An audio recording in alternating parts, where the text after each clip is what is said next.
No ha existido nadie como él. Fue el hombre más destacado de su tiempo. Una brillante estrella del Renacimiento italiano, cuyas pinturas, inventos, descubrimientos científicos y proyectos de ingeniería aún siguen asombrándonos. Sabemos muy poco de él. Siempre le persiguió la controversia, entonces y ahora. Es un hombre sobre el que cualquiera puede inventarse una buena historia. Ahora se ha convertido en el protagonista de un bestseller internacional, donde se le presenta como el guardián del secreto más controvertido de la historia. ¿Dónde termina la verdad sobre él y comienza la ficción? Seguidamente, la vida de Leonardo da Vinci en biografía.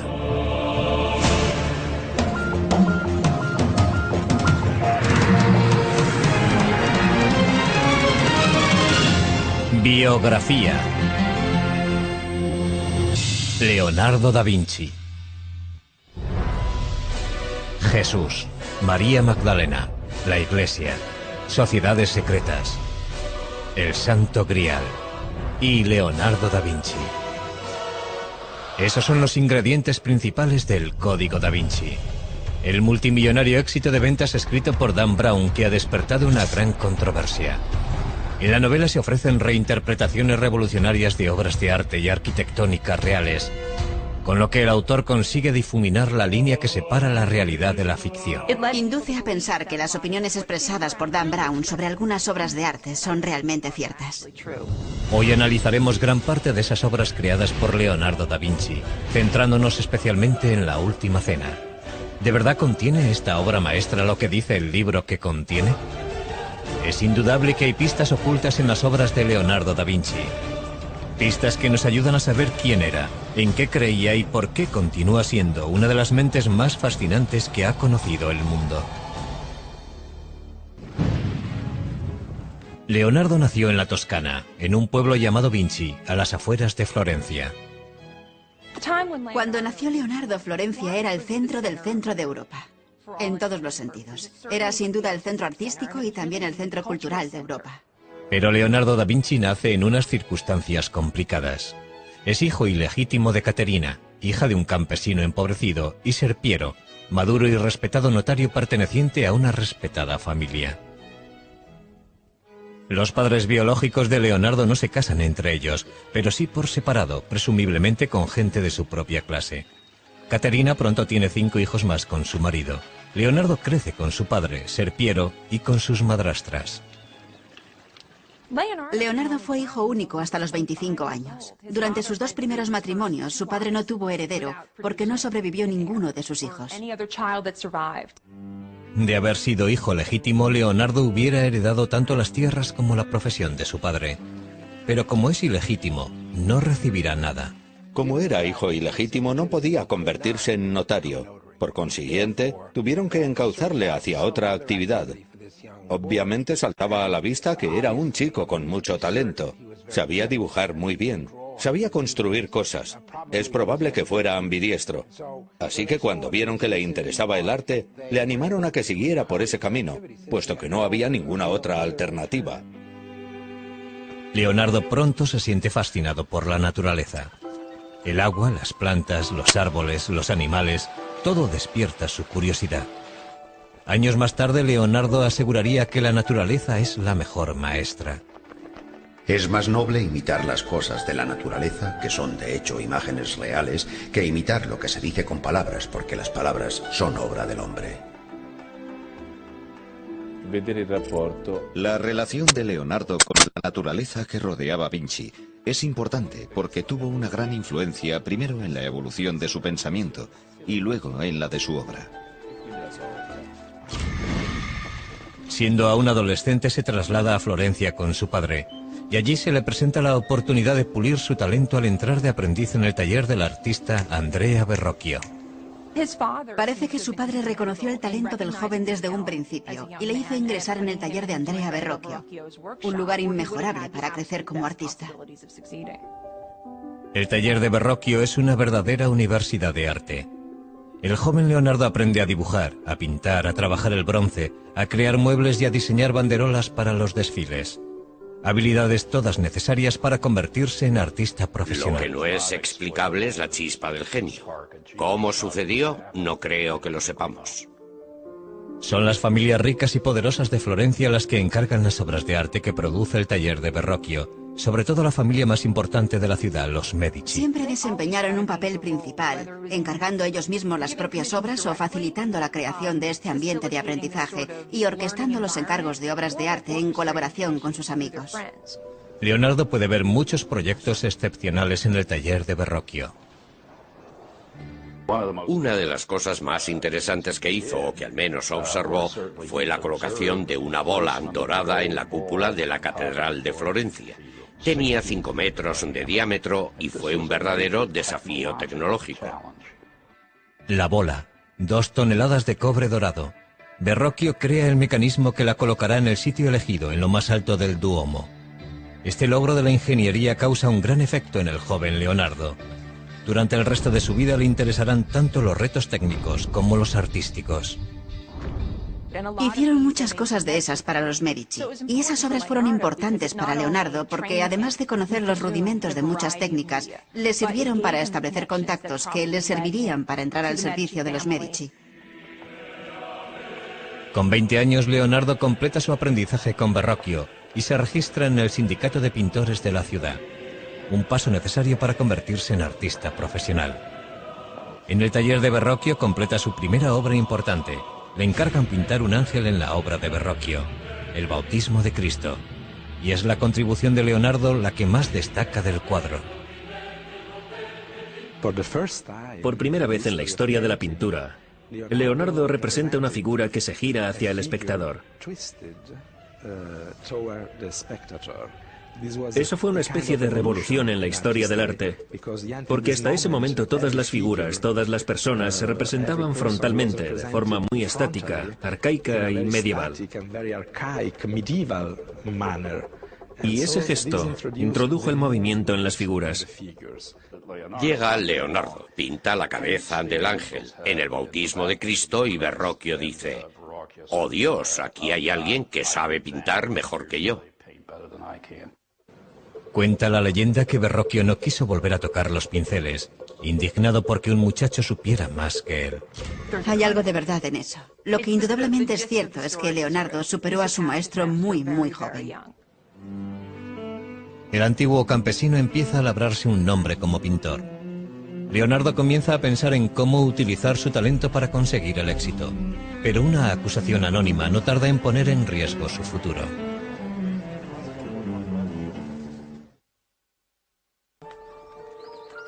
Leonardo da Vinci tiene ahora 24 años y ya ha pasado de ser considerado el hijo ilegítimo de un notario a convertirse en un artista legítimo. Es un prometedor artista florentino a la altura de Botticelli, Ghirlandaio y Rafael. Leonardo ya ha terminado varios cuadros notables, entre ellos la Anunciación y el retrato de Ginebra da Vinci. Ha aprendido mucho en el taller de Andrea Verrocchio. Sus ideas y su técnica están evolucionando, pero la competencia es feroz. Existió una gran competencia entre pintores en la Florencia de 1470 y 1480. Sin embargo, Leonardo cobró ventaja porque ya había tenido contactos con los Medici. Leonardo demostraría tener un talento especial para cultivar esos contactos, algo que le resultaría muy beneficioso a lo largo de su vida. También empieza a anotar por escrito su explosión de ideas en varios cuadernos. Leonardo escribía todas las ideas que se le ocurrían, todo lo que leía o escuchaba en las calles cuando estaba con sus amigos. A veces resulta bastante difícil saber si lo que escribe son ideas suyas o citas que está transcribiendo. En la actualidad, los legendarios cuadernos de Leonardo están reunidos en lo que se conoce como sus códices. Al final de su vida habrá escrito 20 volúmenes. Cada uno de ellos con cientos de páginas. Los cuadernos son fragmentarios y contradictorios. En ellos mezcla todo tipo de materiales sobre temas muy distintos unos de otros, a veces incluso en la misma página, y constituyen la antítesis total de los apuntes que toman los estudiantes aplicados en clase. Sencillamente no sentía la necesidad de ser un pensador sistemático. Tomó cientos de notas sobre arquitectura y sobre ciencias. Escribió sobre óptica y perspectiva. Escribió de botánica, de anatomía, de geología. Y también se interesó por la ingeniería y la fabricación de armas, conocimientos que le resultaron de gran utilidad para conseguir encargos y alcanzar la posición que deseaba. Un detalle sorprendente de los cuadernos es la extraña letra de Leonardo. Casi todas las palabras están escritas al revés, de derecha a izquierda. ¿Es esta la forma que tiene Leonardo de encriptar sus notas, como asegura Dan Brown en su novela El Código da Vinci? Lo que está claro es que si eres zurdo como yo, la forma normal de escribir es de derecha a izquierda. Uno no empuja la pluma, la sostiene. Y es perfectamente posible que adoptara esa costumbre porque nunca tuvo un estricto profesor de primaria encima de él diciéndole cómo tenía que escribir. Si así fuera, sería un código muy pobre. Su escritura resulta bastante legible si utilizamos un espejo. Yo pienso que fue un hábito que adoptó porque le resultaba más fácil escribir así. Algunos de los estudios de sus cuadernos distan mucho de ser bellos. Leonardo es perfectamente consciente de que para conocer algo debes conocer su contraste. En otras palabras, para conocer lo bello debes conocer lo feo. Y viceversa. Los estudios grotescos son posiblemente una forma de examinar la variedad de posibilidades que nos ofrece el mundo biológico. Si el pintor desea ver bellezas arrebatadoras, él es el amo de su producción. Y si desea ver cosas monstruosas que podrían causar pavor, o que podrían ser cómicas, irrisibles o verdaderamente lastimosas, él es su señor y su Dios. Los cuadernos capturan una mente en perpetuo movimiento, pero aportan pocas pistas sobre su vida personal. Los cuadernos no son su diario. Por eso sabemos muy poco sobre relaciones personales, aparte de lo que podemos intuir gracias a otras pruebas periféricas. Uno de los asuntos que continúa en la oscuridad es la sexualidad de Leonardo. Lo que sí sabemos es que la policía secreta de Florencia detiene a Leonardo cuando éste tiene 24 años. Alguien le ha acusado anónimamente de practicar la sodomía con un joven de 17 años. Es imposible saber si la acusación era cierta o no, pero Leonardo se siente humillado y en peligro. El castigo por la sodomía oscila entre una simple multa y la pena capital. 2 meses después, Leonardo es juzgado, pero no se presenta ninguna prueba contra él, ni se presenta ningún testigo, y los cargos son retirados tan pronto como aparecieron. Pero Leonardo ha pasado verdadero miedo. Eso nos indica que desde muy temprano se creyó que Leonardo era homosexual. Es muy posible que mantuviera algún tipo de relación con hombres. Pero es probable que en el contexto de un taller artístico del siglo XV, eso fuera algo no tan infrecuente. Sin embargo, parece que en sus escritos, Leonardo desdeña el sexo en general. El acto de la cópula y los órganos que intervienen en él son tan feos que si no fuera por las caras y los adornos de los actores y los impulsos que les mueven, la raza humana desaparecería. A medida que fue madurando, se desinteresó por completo del sexo. Estaba totalmente concentrado en su misión como artista y científico. Estaba por encima del sexo. Leonardo abre su propio estudio en Florencia en cuanto retiran la acusación. Pero la violencia no tarda en adueñarse de la gran ciudad renacentista. Un sangriento golpe de estado planeado por el Papa y un colaborador amenaza con derribar a los Medici. Cuando el golpe fracasa, el Papa ordena al ejército de Nápoles tomar Florencia por las armas. Como para el resto de florentinos, la guerra es ahora una prioridad para Leonardo. Y empieza a diseñar escaleras y otros artefactos para defender y escalar las murallas de la ciudad. Leonardo empieza a trabajar en un nuevo campo, la ingeniería militar, algo que le fascinará durante toda la vida. Justo cuando parece que toda esperanza está perdida, la diplomacia de los Medici funciona. Florencia está salvada. Leonardo vuelve a tomar los pinceles, y en 1480 empieza a pintar San Jerónimo. En el cuadro captura al angustiado santo golpeándose el pecho con una piedra en el desierto. En la actualidad este cuadro está colgado en el Vaticano inacabado, como muchas otras de sus pinturas. Y sin embargo la precisión de Leonardo a la hora de dibujar la anatomía humana hace que el dolor de San Jerónimo cobre vida ante nuestros ojos. Leonardo tiene casi 30 años cuando Lorenzo de Medici envía a los mejores pintores de Florencia al Vaticano para decorar la nueva capilla Sistina. Esta colaboración forma parte de la nueva tregua firmada por los Medici y el Papa. Fueron elegidos muchos importantes pintores florentinos, pero no Leonardo. Es posible que se sintiera frustrado y que pensara que su talento no era reconocido. Pero Leonardo recibe un pequeño encargo que le mantiene ocupado. Un monasterio de las afueras de Florencia le contrata para pintar un retablo. El tema, la adoración de los magos. Leonardo tuvo que estar desesperado para firmar el contrato de este proyecto.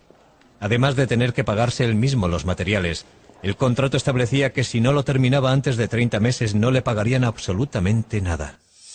La composición de la obra es tremendamente ambiciosa, pero Leonardo supera todas las dificultades y el resultado final es impresionante.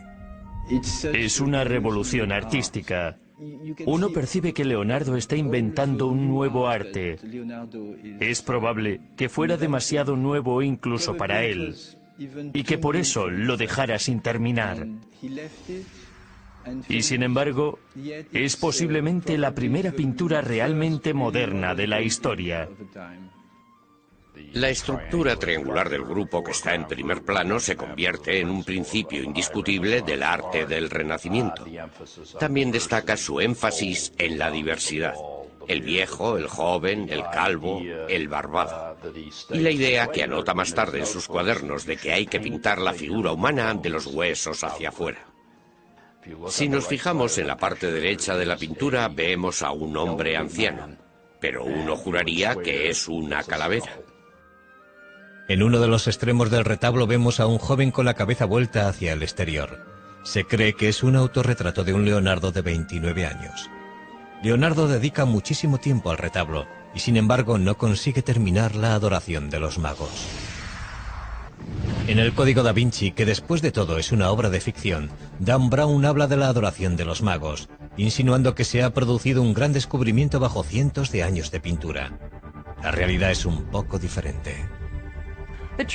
Lo cierto es que hace varios años retiraron la obra de donde estaba con la intención de restaurar la pintura. Y por lo que sabemos no se encontró ninguna modificación ni nada subversivo debajo de la pintura. Aunque sí parece que la obra pudo haber sido retocada con posterioridad a la fecha en la que fue pintada. En la actualidad la adoración de los magos está expuesta en la Galería Uffizi de Florencia. Sin restaurar y dependiendo de a quién creamos, igual que como la dejó Leonardo. Parece que Leonardo no terminó este cuadro porque le distrajo algo que ocurría fuera de las murallas de Florencia. Algo que pondrá a prueba su habilidad, pero no como pintor. Con la esperanza de olvidar las dificultades de Florencia, Leonardo da Vinci decide trasladarse a Milán. Milán es la más septentrional de las ciudades-estado italianas y por consiguiente vulnerable a invasores extranjeros. A diferencia de Florencia, Milán es un centro de producción de armas y de tecnología militar. Leonardo confía en que aquí se le presenten nuevas oportunidades. Pero antes debe entablar relaciones con el hombre más poderoso de Milán, el duque Ludovico Sforza, el Moro. Leonardo llegó a Milán con poco más de 30 años.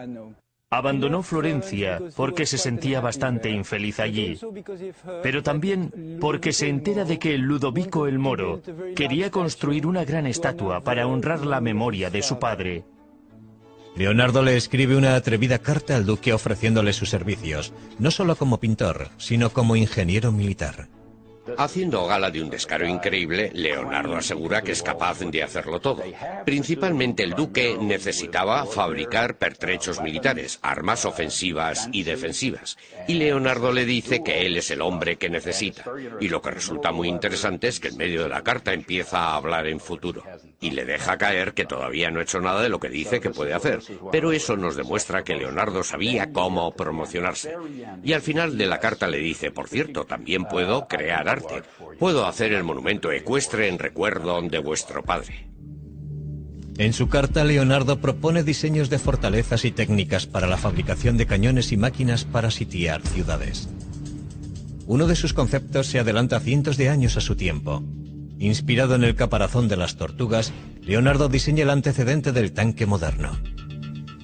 Su exterior está hecho con planchas de metal inclinadas para desviar el fuego enemigo. Unas pequeñas troneras permiten a los hombres que están dentro abrir fuego a su vez. La verdadera innovación es su forma de moverse. Un sistema de manivelas y poleas giradas por hombres o caballos pone en funcionamiento sus 4 ruedas. Pero si el tanque hubiera sido construido tal y como estaba diseñado, las ruedas habrían girado en direcciones opuestas y el tanque no se habría movido de su sitio. ¿Un error de aficionado cometido por Leonardo? ¿O un error intencionado para impedir que otros le robaran la idea? Nunca lo sabremos. Entre el resto de sus diseños militares destacan salvajes máquinas de muerte pensadas para diezmar las filas enemigas. Pero no son armas prácticas, sino armas de terror. El duque se fija en Leonardo, pero su primer encargo oficial no es un contrato de defensa. Ludovico Sforza quiere que Leonardo haga un retrato de su amante, Cecilia Gallerani. No era eso a lo que había ido Leonardo a Milán, pero la proximidad al poder suele acabar dando sus frutos. Leonardo encajó muy bien en la corte de Milán. Se sentía cómodo en el ambiente cortesano de la ciudad. El cuadro de Leonardo captura la luminosa belleza de la joven amante del duque. El armiño que lleva en brazos es un chiste visual de Leonardo basado en el apellido de Cecilia, que suena como la palabra griega para designar al armiño. Pero la testarudez de Leonardo frustra a otros clientes. Le contratan para crear un retablo basado en la Inmaculada Concepción, empleando una imaginería y unos colores específicos, pero lo que hace es dar rienda suelta a su imaginación. Jamás se había visto nada parecido en la pintura italiana. Nos encontramos con una pintura extraña, con un esquema compositivo triangular. La Virgen y el niño bendiciendo a San Juan arrodillado, y una extraña esfinge, una especie de ángel. Situados todos en un paisaje de estalactitas, en el interior de una especie de gruta rocosa, un mundo húmedo y poco iluminado. La Virgen de las Rocas es una imagen perturbadora, muy distinta de lo que se suponía que debía entregar. Y Leonardo no la termina, al menos no entonces. Tras varios años de trabajo, Leonardo se gana finalmente el favor de Ludovico Sforza, que le nombra ingeniero de la corte. Es responsable de prácticamente todo, desde diseñar las tuberías del palacio, a crear los trajes para los espectáculos que se celebran en la corte. Incluso diseña un plan para fabricar un escenario giratorio. Leonardo fue muy feliz en Milán. Ludovico el Moro le permitió hacer casi todo lo que quería. La suya fue una posición muy cómoda. El castillo del duque es ya una fortaleza prácticamente inexpugnable, pero Leonardo crea diseños para reforzarlo. La amenaza siempre presente de la guerra estimula la imaginación de Leonardo. Diseña un puente que puede derrumbarse al paso del enemigo, una ametralladora primitiva, incluso un lanzallamas. Finalmente Ludovico Sforza concede a Leonardo el premio que tanto ansiaba. Le encarga la creación de una estatua enorme del padre del duque montando un semental. Leonardo empieza a tomar apuntes del natural. Leonardo siente fascinación por los caballos. Dibuja caballos por todas partes. Primero quiso hacer un caballo alzado sobre las patas traseras. Luego optó por un caballo que va al paso, puesto que desde el punto de vista de la estática era lo que podía conseguir. Sforza quiere que sea el mayor monumento ecuestre de la historia del arte. Basándonos en los bocetos que han quedado, parece que Leonardo quería hacer el caballo sin jinete. Un caballo de entre 6 y 7 metros de altura. Los desafíos técnicos son apabullantes. Leonardo crea incontables modelos pequeños en arcilla de la estatua antes de decidir cómo vaciar la versión final, para lo que se necesitarán 60 toneladas de bronce. En estos momentos Leonardo tiene ya un nuevo taller en Milán y cuenta con un ayudante. Se llama Giacomo, pero Leonardo prefiere llamarle Salai, pequeño diablo. Salai ingresa en el taller con apenas 10 años, en 1490, y permanece junto a Leonardo durante toda su vida. Es evidente que existe un vínculo personal entre ambos. La relación no era únicamente laboral, pero desconocemos la naturaleza exacta de esa relación. Salai está junto a su maestro en uno de los días más importantes de su vida. Ludovico Sforza prepara una elaborada celebración familiar para presentar el modelo en arcilla a escala real del caballo de su padre. Pero antes de que pueda fundirse el bronce para la escultura, el ejército francés amenaza con invadir Milán, sacudiendo los cimientos de la dinastía Sforza. Las tropas de Sforza no son rival para el bien pertrechado ejército francés. No les queda más remedio que utilizar el bronce destinado al caballo de Sforza para fundir cañones. El sueño de Leonardo queda hecho pedazos. Escribe: no diré nada del caballo porque sé en qué tiempos vivimos. Pero el caballo no es el único monumento de la familia Sforza que el duque le ha pedido a Leonardo que cree. Leonardo estaba también pintando un mural religioso para la iglesia de los Sforza. El tema, la última cena de Cristo con sus apóstoles. Para frustración de todos, pasaron años sin que pareciera que Leonardo pudiera terminar la obra. Ludovico Sforza le encargó esta obra cuando estaba decorando el monasterio de Santa María delle Grazie, probablemente como preparación para hacer un monumento funerario para él mismo. Por eso le encargó la Última Cena, una pintura mural para el refectorio, y en la pared opuesta iba a ir la crucifixión, con retratos de él y de su familia. Leonardo crea una composición revolucionaria para decorar la modesta pared de un monasterio.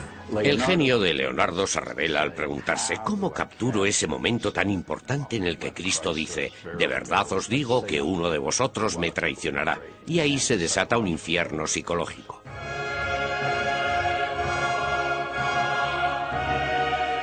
Leonardo emplea los gestos y rostros de los apóstoles para traicionar sus emociones. Leonardo intentó representar las figuras de una forma muy natural, muy humana. Quiso representarlas en acciones y actitudes que mostraran los movimientos internos de la mente. En vez de ponerlos a todos en fila, que era básicamente lo que se había hecho en los 100 años anteriores, Leonardo dividió a las 13 figuras en 5 grupos. 4 grupos de 3 personas para los 12 apóstoles y Cristo aislado, formando un grupo separado. Y eso constituyó una innovación muy destacada.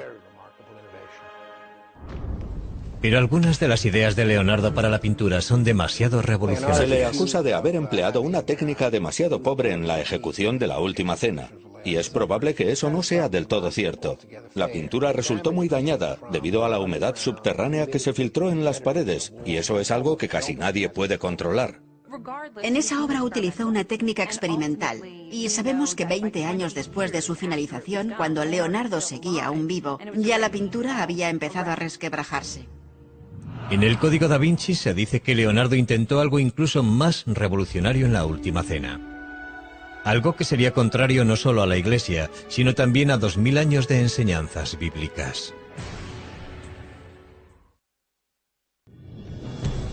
En el bestseller de Dan Brown, El Código da Vinci, novela de la que también se ha hecho una película, se aporta una interpretación sorprendente de la Última Cena. El Código da Vinci está basado en la teoría de que Leonardo deslizó un mensaje secreto en esta pintura. La figura de aspecto femenino a la izquierda de Jesús no es Juan, como aseguraría la tradición, sino María Magdalena, quien se supone que era la madre de Jesús. Naturalmente el Código da Vinci es una obra de ficción, pero ¿creyó Leonardo algo de todo esto?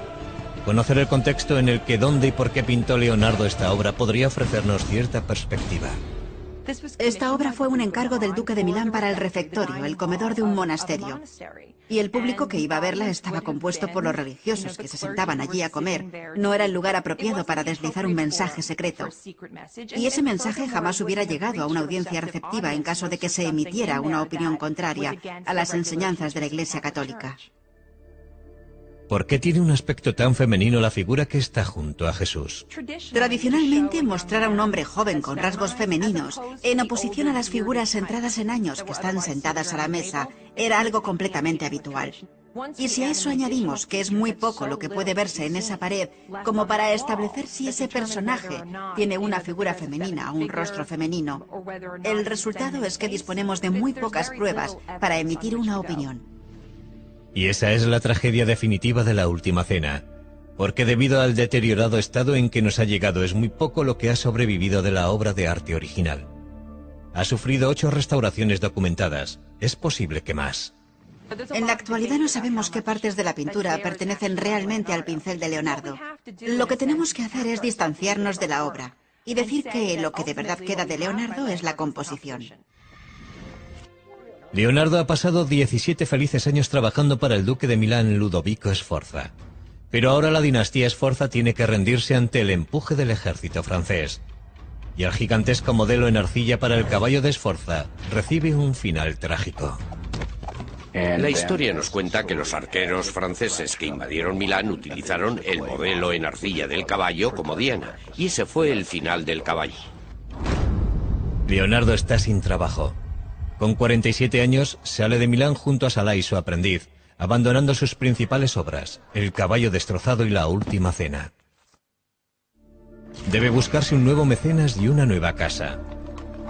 Le ofrece varias ideas al duque de Venecia, entre ellas un traje de buzo y un sistema de respiración para la guerra submarina. Como muchas otras veces, Leonardo se ha adelantado cientos de años a su tiempo. Pero es otro concepto el que de verdad le fascina: encontrar la forma de hacer volar al hombre. Dedica horas a observar a los pájaros en un intento de descifrar las claves de su vuelo.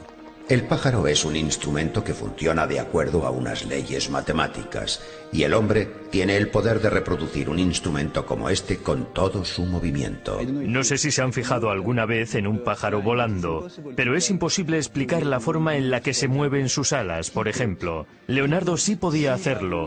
Él entendía la forma en la que se movían las alas y las dibujaba al mismo tiempo. Leonardo diseña inventos que imitan el vuelo de las aves, y puede que llegara a atar alas a sus ayudantes para que intentaran volar. Pero descubrir la forma de volar es el mayor reto al que se enfrenta Leonardo. Uno de sus diseños de avión más famosos es el tornillo aéreo, también conocido como el helicóptero de Leonardo. Tenía más de 4,5 metros de ancho y 4 hombres hacían girar unas manivelas para crear la fuerza propulsora. Su enorme peso garantizaba la imposibilidad de que funcionara, pero sirvió para hacerle pensar a Leonardo. Posteriormente experimentó con un ala articulada. El resultado es un diseño conocido como el ornicóptero de Leonardo, que bate las alas para conseguir volar. Empieza pensando que quizá podamos batir las alas, y llega a la conclusión de que eso no es posible. Estudia a los pájaros, pero sobre todo estudia a los murciélagos, y todo eso le conduce a la idea de volar planeando. Para ello diseña unas alas fijas y unos paracaídas que deberían planear como los pájaros impulsados por las corrientes de aire. Indudablemente este invento hubiera podido haber funcionado. Por desgracia, el duque de Venecia no muestra ningún interés por los inventos de Leonardo. Pero a principios del siglo XVI los servicios de Leonardo como pintor de retratos están muy solicitados entre la nobleza italiana. Sin embargo, estos encargos le interesan poco. Cuando una dama le envía un mensajero para saber por qué no ha terminado su retrato, el mensajero regresa con la noticia de que Leonardo parece cansado de los pinceles. Uno pensaría que la gente que quería contratar a Leonardo, sus clientes y sus mecenas, vería con desagrado el hecho de que dejara tantos encargos inacabados y tantas obras incompletas. Y sin embargo, el trabajo de Leonardo como retratista siempre estuvo muy cotizado. Leonardo regresa finalmente a Florencia, la ciudad de su juventud, para volver a empezar. Pero por muy famoso que sea, otro artista más joven se ha convertido en el favorito de la ciudad, Miguel Ángel Buonarroti. Solo tiene 28 años, pero su talento es extraordinario. Es un momento maravilloso para la historia de Florencia que esos dos genios estén en la misma ciudad en la misma época. Pero entre ellos existió rivalidad. Eran muy diferentes el uno del otro. Leonardo era un cortesano, un hombre apuesto que se desenvolvía bien en cualquier situación. Miguel Ángel era un hombre solitario, un hombre ya bastante amargado. Un día sus diferencias estallan en las calles de Florencia. Leonardo tenía casi 25 años más que Miguel Ángel y debió de pensar que estaba por encima de tal rivalidad. Su resentimiento aumenta. Leonardo empieza a buscar encargos fuera de Florencia. Y en 1502 encuentra una oportunidad inesperada al servicio de uno de los tiranos más sedientos de sangre de Italia. A principios del siglo XVI, Leonardo trabajaba para César Borgia, hijo ilegítimo del Papa Alejandro VI, que es en esos momentos el duque de Romaña, un militar, el general de los ejércitos del Papa, por así decirlo. Borgia no se detiene ante nada en su intento de consolidar el imperio de su padre, que espera que algún día pase a ser suyo. Utiliza a Leonardo como ingeniero militar. Los mapas que dibuja son de una precisión extraordinaria y una de las claves de sus éxitos en el campo de batalla. Leonardo hace unos contactos muy sólidos porque es un hombre muy inteligente. Sabía manipular sus habilidades y colocarse siempre en el lugar más conveniente para él. Pero un día Borgia ordena la ejecución de un amigo de Leonardo. Poco después interrumpen su colaboración. En el verano Leonardo regresa a Florencia y vuelve a tomar los pinceles. Empieza un retrato menor que acabará convirtiéndose en el cuadro más celebrado de la historia del arte. Es la espiritualidad inherente a la criatura humana que Leonardo fue capaz de reflejar en el retrato, la que eleva la figura humana a una especie de majestad. Se ha dicho que la Mona Lisa tenía ictericia, que era una mujer embarazada, que era un hombre disfrazado de mujer. Pero lo cierto es que la Mona Lisa es una gran pintura. Según el relato de un biógrafo, la Mona Lisa sería el retrato de Lisa Gioconda, la esposa de un mercader. Pero eso es algo que no es seguro. Para Leonardo, la Mona Lisa fue siempre una obra en evolución, su intento de alcanzar la perfección. Leonardo nunca entregó el retrato a la persona que se lo encargó y lo conservó hasta el fin de sus días. En la actualidad el cuadro se expone en el Museo del Louvre, en París, protegido por un cristal antibalas. Es un tesoro nacional que no tiene precio. El cuadro no siempre estuvo tan bien vigilado, pero el robo de la apreciada pintura de Leonardo en 1911 lo cambió todo. Una mañana de verano, un antiguo empleado del Louvre descolgó la Mona Lisa de la pared sin que nadie le viera y salió del museo con el cuadro escondido debajo del abrigo. ¿Su motivo? Creía que el cuadro debía ser devuelto a Italia.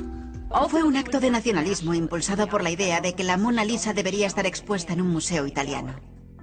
A pesar de una búsqueda desesperada, el cuadro permaneció en paradero desconocido durante más de 2 años, hasta que el ladrón se ofreció a devolverlo a Italia a cambio de dinero. En 1913 fue detenido en Florencia. La Mona Lisa estaba cuidadosamente escondida en el falso fondo de su maleta, en perfecto estado. Curiosamente, el robo y la recuperación de la Mona Lisa solo consiguieron aumentar la fama del cuadro. Poco después de que Leonardo empezara la Mona Lisa en Florencia, le contratan para pintar un fresco en la gran sala del Consejo de la ciudad. Es con diferencia el proyecto más grande en el que se ha embarcado Leonardo en su vida. Creo que fue un encargo muy importante para Leonardo, pero también fue un proyecto muy arriesgado para él, porque hubiera exigido de un artista que pintara el fresco, y en última instancia no sería eso lo que haría Leonardo. El tema de la pintura es la victoria florentina sobre Milán en la batalla de Anghiari. Conocemos la composición que hizo Leonardo a partir de algunos de los bocetos que se conservan. Pero tras trabajar durante 3 años en el proyecto, Leonardo lo dejó inacabado. No sabemos lo que ocurrió con exactitud. Sabemos que la pintura no se adhirió a la pared y que intentó utilizar una técnica experimental. O puede que el motivo por el que no lo terminara tuviera algo que ver con el artista a quien se le encargó el fresco que ocuparía la pared opuesta, el principal rival de Leonardo, Miguel Ángel. Florencia era demasiado pequeña para los dos. Era o uno u otro. No podían trabajar al mismo tiempo en la misma ciudad. Leonardo acaricia la idea de volver a abandonar Florencia, pero no antes de empezar un nuevo campo de estudio. Parece ser que al Papa no le gustaba que Leonardo se dedicara a hacer disecciones. Era ilegal y, sin embargo, lo hacía.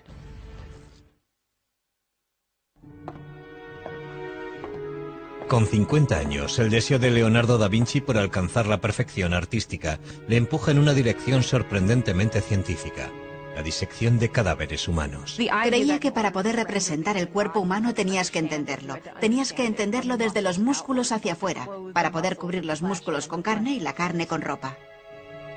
Leonardo nunca fue un hombre religioso y no tiene reparo en sajar la carne muerta para poder dibujar de forma sistemática todos los detalles del cuerpo humano. Lo que podría disuadirte es el miedo a pasar las horas nocturnas en compañía de esos cadáveres, despedazados y desollados y horribles de ver. Finalmente, la curiosidad le empuja al lecho de muerte de un hombre de 100 años. Leonardo espera pacientemente a que muera el hombre para poder investigar la causa de su muerte. El resultado de su autopsia es el primer caso documentado de arteriosclerosis de la historia, endurecimiento de las arterias. Leonardo llega a esta conclusión tras comparar el sistema circulatorio del viejo con el de un niño. Sus estudios anatómicos son sorprendentemente precisos. Pero lo que para Leonardo es ciencia, para otros resulta macabro. Conseguir cadáveres es un problema constante. Años más tarde, las autoridades de la Iglesia se enteran de estas autopsias y creen que ha ido demasiado lejos. el Papa pone fin a sus disecciones de una vez por todas. Finalmente, una pintura del pasado de Leonardo le lleva de nuevo a Milán. Después de más de 20 años le piden que vuelva para terminar La Virgen de las Rocas y supervisar la realización de una copia. ¿Cuál es el original y cuál es la copia? La versión del Louvre es la primera y se ajusta más al último estilo florentino de Leonardo. Probablemente el cuadro que termina colgado en Milán es la copia. Se pintó alrededor del año 1508 y está expuesto en la National Gallery de Londres. A pesar de su reputación como pintor, a medida que Leonardo envejece, su verdadero legado son sus cuadernos, toda una vida de exploración científica y artística, capturada en miles de hojas de frágil papel. Entre esas páginas se encuentra esta imagen, que se cree que es un autorretrato de un Leonardo ya anciano. Leonardo ha superado ampliamente los 60 años y está cansado. Ha experimentado un cambio tremendo. Por eso, cuando el rey de Francia, gran admirador y coleccionista de la obra de Leonardo, le invita a él y a sus 2 ayudantes a viajar a su corte, Leonardo no deja pasar la oportunidad. El rey está encantado de tener a una mente tan brillante bajo su techo. Era frecuente que el rey llamara a su puerta a cualquier hora del día o de la noche para preguntarle algo. Y Leonardo estaba encantado porque, de hecho, aquel era el sueño de su vida. Lo triste es que para entonces, Leonardo era ya demasiado viejo como para crear algo. Poco después de llegar a Francia, Leonardo sufre un ataque de apoplejía que le paraliza el brazo derecho y le deja la mano izquierda temblorosa. Sin embargo, gracias a la generosidad del rey, Leonardo tiene pocas obligaciones. Salai, el aprendiz que le acompaña desde los 10 años, y Melzi, un estudiante más joven y leal acompañante, permanecen a su lado hasta el final. Pocos días después de cumplir 67 años, Leonardo llama a un notario para hacer testamento. Y según la leyenda, aunque nunca había sido especialmente religioso, Leonardo vuelve sus ojos hacia Dios. Es imposible saber si abrió su corazón a la religión en su lecho de muerte. No sabemos si es cierto que se interesó súbitamente por el catolicismo y que, como se dice, confesó sus pecados. Se ha dicho que Leonardo murió en brazos del rey Francisco I. Sea eso cierto o no, está claro que los franceses le adoraban. Igual que un día bien empleado procura un sueño feliz, una vida bien empleada procura una muerte feliz. En su testamento, Leonardo planea su propio funeral, algo que no es necesariamente atípico. Lo curioso es que Leonardo ordenó la celebración de muchas misas en su honor, 3 misas grandes y 30 misas pequeñas en 4 iglesias distintas, y dejó dicho que fueran el diácono y el subdiácono quienes llevaran su cuerpo a la tumba. Tras la muerte de Leonardo, las pinturas y cuadernos que obraban en su poder, incluida la Mona Lisa, pasaron a manos de sus ayudantes. Con el transcurso de los siglos acabarían engrosando distintas colecciones de arte de todo el mundo. No es imposible que en alguna parte haya bocetos, dibujos o incluso pinturas originales de Leonardo. Es muy probable que pueda existir algún oculto tesoro en algún lugar. Casi 500 años después de su muerte, Bill Gates compró por más de $30 millones uno de los 20 cuadernos de Leonardo que se conservan, el Códice Lester. Desde entonces ha sido expuesto públicamente en muchas ciudades del mundo. En 2006, un nuevo estudio sobre los cuadernos y dibujos de Leonardo arrojó nuevas y sorprendentes pistas forenses sobre el maestro del Renacimiento. Parece ser que Leonardo dejó huellas dactilares tanto completas como parciales en la pintura y la tinta de varias de sus obras. El análisis de esas huellas podría algún día proporcionarnos más detalles sobre la identidad étnica de la madre de Leonardo y sobre el propio Leonardo. ¿Por qué Leonardo y su obra continúan fascinándonos? Desde el Código da Vinci a su escritura inversa, pasando por sus disecciones y sus pinturas misteriosas, Leonardo se nos aparece como un mago negro del Renacimiento. Pero eso está muy lejos de ser verdad. Fue un hombre de un talento excepcional que vivió en una época extraordinaria. Si examinamos la vida de Leonardo, llegaremos a la conclusión de que fue más un científico que un pintor. Pasó más tiempo interesado en la anatomía, la botánica, la óptica y los estudios naturales que pintando cuadros con el pincel en la mano. Fue un hombre tan excepcional que hizo de todo, y todo lo hizo muy bien. Leonardo fue un hombre de su tiempo. Un hombre cuyo genio y ambición le catapultaron de la oscuridad a las cortes reales. Un hombre que jamás permitió que la adversidad hundiera su intelecto. Un hombre para la eternidad que ilumina nuestra imaginación incluso hoy. Leonardo da Vinci.